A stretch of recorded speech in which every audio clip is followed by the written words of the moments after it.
Assalamualaikum warahmatullahi wabarakatuh. Adapun di video ini, kami dari kelompok 7 akan mempresentasikan materi laporan kegiatan yang disusun oleh 1. Ika Pratiwi dengan NIM A1C21053. 2. Muhammad Fatih Al-Hikam dengan NIM A1C421067.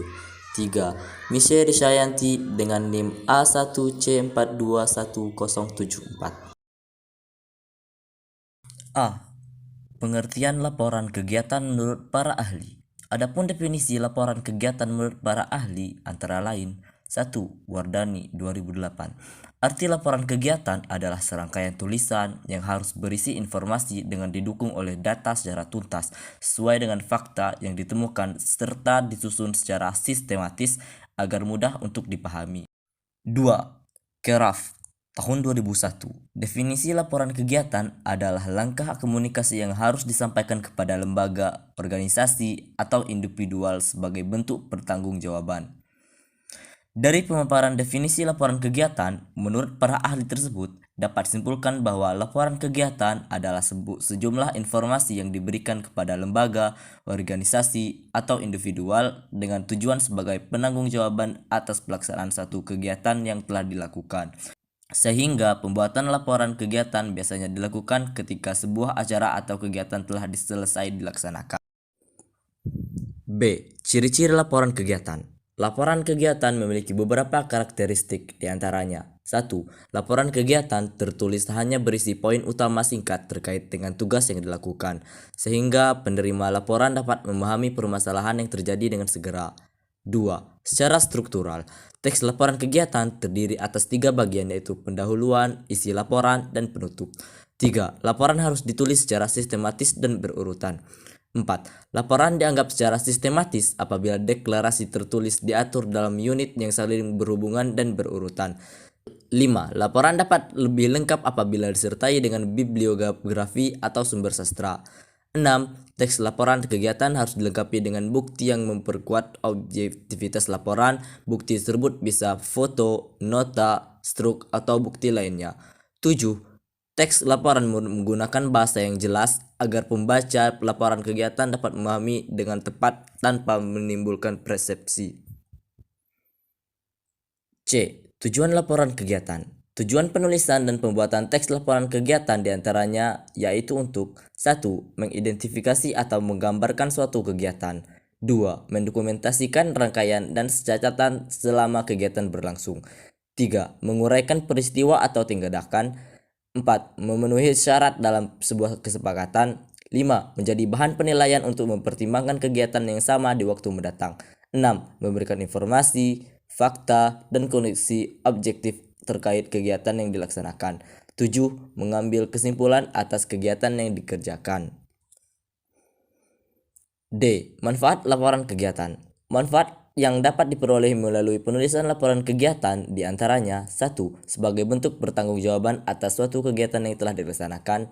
2. Sebagai bahan evaluasi untuk pelaksanaan kegiatan selanjutnya. 3. Sebagai dasar pengambilan keputusan atau kebijakan tertentu.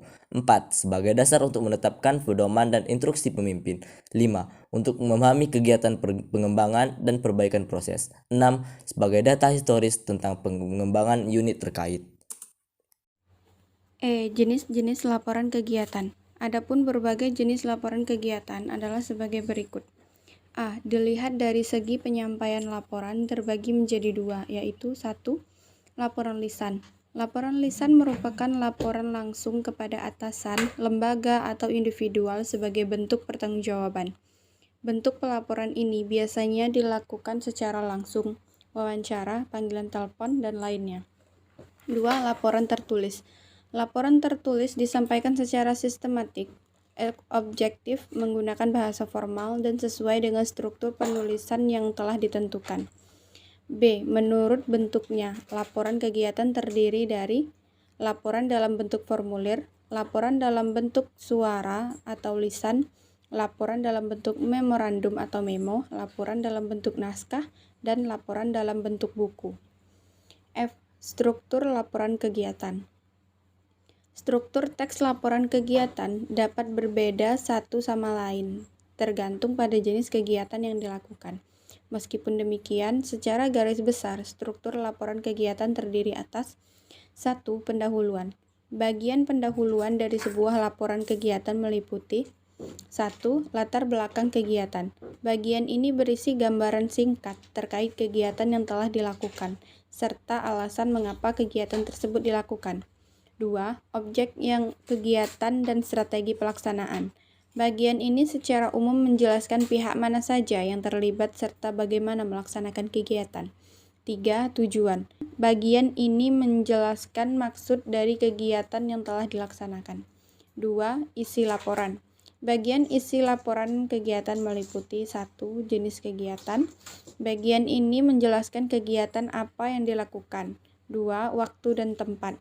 Bagian ini berisi penjelasan terkait kapan dan di mana kegiatan dilaksanakan.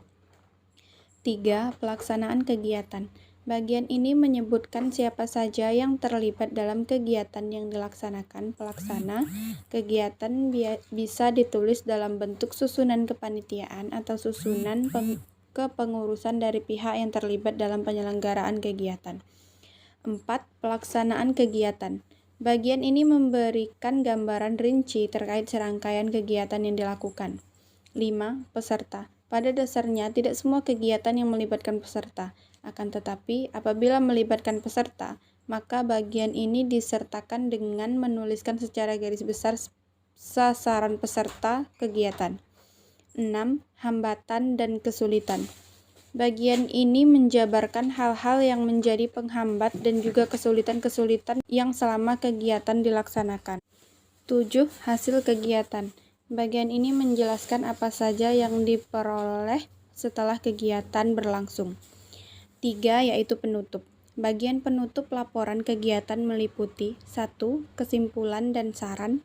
Bagian ini berisi ringkasan laporan pelaksanaan kegiatan serta saran-saran atas kekurangan atau perbaikan yang dapat menjadi pembelajaran untuk kegiatan lainnya di masa mendatang. 2. Lampiran. Bagian ini berisi bukti kegiatan yang bisa berupa foto, nota, struk, tabel anggaran, bukti transaksi, atau bukti lainnya. Baiklah, selanjutnya beberapa hal yang perlu diperhatikan dalam penulisan laporan kegiatan. Di antaranya, yang pertama, memperhatikan bagian yang harus ada dalam laporan kegiatan. Seperti yang telah dijelaskan oleh Saudari Santika, bahwa struktur laporan kegiatan secara garis besar terdiri dari pendahuluan, isi, dan penutup. Akan tetapi, secara lebih lengkap, bagian-bagian yang harus ada dalam laporan kegiatan ini meliputi yang pertama, ada kata pengantar, yang kedua, daftar isi, yang ketiga, daftar tabel, yang keempat, ada daftar gambar, yang kelima, daftar lampiran, yang keenam, ada bab 1 yang berisi pendahuluan, lalu yang ketujuh ada bab 2 yang berisi isi, 8 ada bab 3 berisi kesimpulan dan saran. Selanjutnya yang ke-9 ada daftar pustaka, dan yang terakhir ada lampiran. Yang kedua yang harus diperhatikan dalam penulisan laporan kegiatan adalah menggunakan bahasa yang sesuai dengan pedoman umum ejaan bahasa Indonesia. Perlu diperhatikan dalam penulisan laporan kegiatan harus menggunakan bahasa yang baik dan bahasa yang formal dan informatif agar nantinya dapat merangkum seluruh isi kegiatan dalam laporan kegiatan yang kita lakukan. Selanjutnya yang ketiga adalah melengkapi laporan kegiatan dengan foto atau hasil dokumentasi. Mengapa perlu melengkapi dengan foto dan dokumentasi? Agar nantinya foto ini dapat menjadi gambaran nyata sekaligus berguna sebagai narator yang mendeskripsikan seluruh rangkaian kegiatan yang kita lakukan. Selanjutnya yang keempat yang perlu diperhatikan adalah menguraikan kesulitan dan hambatan. Dalam penulisan laporan kegiatan, kita juga harus tetap menuliskan dengan jelas kesulitan maupun hambatan yang terjadi agar kita bisa memberikan kesimpulan dan saran yang tepat pada bab 3 yang berisi kesimpulan dan saran. Selanjutnya yang terakhir yang perlu diperhatikan dalam penulisan laporan kegiatan adalah melakukan editing ulang sebelum laporan kegiatan dicetak. Mengapa ini perlu dilakukan? Karena agar nantinya saat kita melakukan pengumpulan laporan tersebut sudah tidak ada lagi kesalahan-kesalahan dalam isi dan laporan tersebut. Baiklah, sekian presentasi dari kelompok kami. Kurang dan lebihnya kami mohon maaf. Terima kasih.